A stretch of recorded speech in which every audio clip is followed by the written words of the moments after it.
morning, Manayunk, and welcome to another episode of Manayunk Mornings at Home. Joining me on the show today is Chris Barnes of Lucky's Last Chance. Chris, how you doing today? I'm great. How are you, buddy? I'm doing good, man. So tell me, it's been a little while. What was your initial reaction when things started shutting down back in mid-March? I think the same as everyone else's, man. It was a really scary time. And as a business owner, it was really challenging because we were trying to figure out how to keep our business together, but also to keep our staff safe and our customers safe. Learning that whole process was took a lot of work, and it took a lot of time for us. So what were those 3 or 4 months like? You know, you guys had to shut down, and then you had to rework your whole business model from being a dine-in bar and restaurant to takeout, and you don't do delivery, just takeout, right? So right now, yeah, we just do delivery. We're doing some outside seating. We have a patio, which used to be called an alley. You know what? It was a really challenging time for us.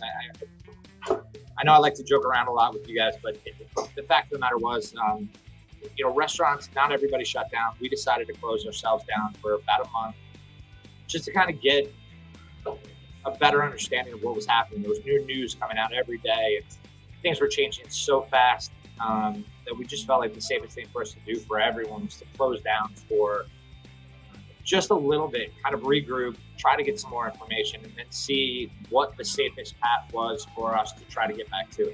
One really fascinating part, despite, how tough that whole time was the day we opened back up. I think we sold out of burgers. The response was so great for customers. Everybody was standing, a couple feet apart, but we were just overwhelmed with support from customers from day one of kind of getting back here. I'm not going to lie, it's what's got us through this whole thing. Well, it's good to know that a lot of people missed your burgers very dearly to see that kind of support. One of the coolest parts about doing this when I opened a business, I really just wanted it to be a bar that happened to have good food. One of the things that I'm just most surprised by is how amazing it is to have that kind of customer support. Like, I won't ever take that for granted. I appreciate it every day. And coming back from something like that, trying to figure out how to navigate our business, I'll never be able to put into words like how valuable that was for us. And for us, this kind of felt like opening a new restaurant in some level too. We never did takeout before. We were primarily an eat-in establishment. The people who knew would call us and get food to go. But we were a real small kitchen, so our priority was always the customers that were inside. We weren't set up to do that kind of takeout business. It just wasn't our business model.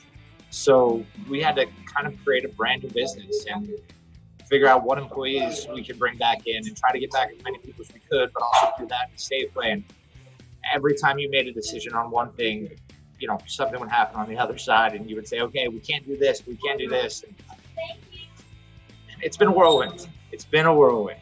But again, the customer support has just been amazing through this whole thing and really kind of carried us through this. I know Lucky's Last Chance is a huge part of your life, but I know you also have a personal life too. Did you pick up any hobbies while you were in quarantine?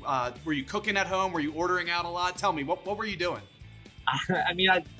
We were cooking a ton from home. I learned about Instacart, things along those lines, just to try to get groceries to our house without leaving. I watched a ton of television. At one point, I thought I finished Netflix. We did the whole run that everyone else did, and then I think I was the only person in the world that had never seen Game of Thrones prior to this whole outbreak. And I said, you know what, this is as good a time as any.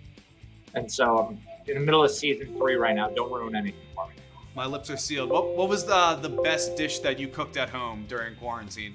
I tried to take some time off of really being creative. So it was a lot of just standard stuff. We did some really, good shrimp tacos and things along those lines. But one of the best dishes I had at home, I finally ventured out. There were a couple restaurants in town doing like Saturday or Sunday pickup and cooking home specials. And I got the country fried chicken from Bourbon Blue with the mashed potatoes and sauteed spinach. And it was the first meal I'd had in weeks that reminded me that I don't have to make every single meal by myself. It started to feel like some sense of normalcy once I got it. Yeah, it's just that nostalgia of biting into a meal that you remember, and you're like, oh, I remember this. What I would give to just be able to sit down at a bar and have somebody pour me a beer at this point. And I don't even care where the bar is or what it's all about. I mean, that's what I'm looking forward to, is being able to sit down to a great meal in someone else's restaurant and really just enjoy this. I can't wait for that first meal back out once we get back to whatever the new normal looks like. You're not alone in that. Tell me, we're into this yellow greenish phase, whatever that color is. What precautions have you and your staff taken to ensure your customers' safety if they're eating outside? Our general manager, his wife, works for a healthcare company. So we were working with CDC regulations, things like that, and trying to follow everything we could. But what we didn't want to do was just kind of follow the protocols of what everyone else was doing. We wanted to make sure that we did some research to really figure out what we thought was the best way to move forward with things. We had gone with a lot of disposable stuff, so it's not being reused. All of our staff wearing masks and gloves. I'm breaking the rules right now talking to you, but we're all wearing masks and gloves all the time. We have an alarm that goes off every 30 minutes for everyone to wash their hands. It's been a thing, but I got to be honest, our staff has been amazing throughout the process and really supportive of it. And I think we've created an environment where they hopefully feel safe being back at work. And that was my number one concern. If we don't have staff that feel really comfortable being back here, how are we ever going to serve the customers, and how are we ever going to make sure that they have great products? So I know you got your staples back available for takeout and outdoor dining. Do you have any special dishes that you're offering? Any new menu items coming down the road, or are you just kind of taking it day by day right now? So we're currently still running a little bit limited menu just because we're trying to space out kitchen staff and make things faster for online ordering.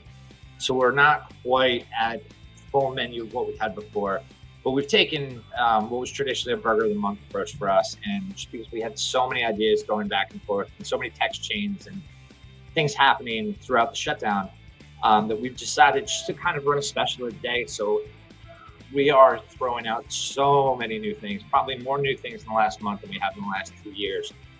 From appetizers to desserts, we're doing this banana pudding that I'm in love with, deep fried Oreos, just fun little pieces. We're doing Doritos crusted, what we call fire sticks, Doritos crusted cheese sticks.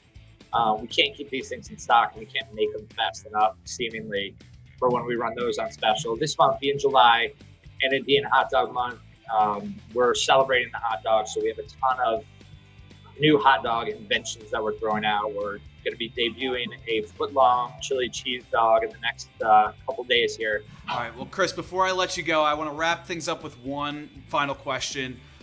What do you love the most about having your business here on Main Street in Manayunk?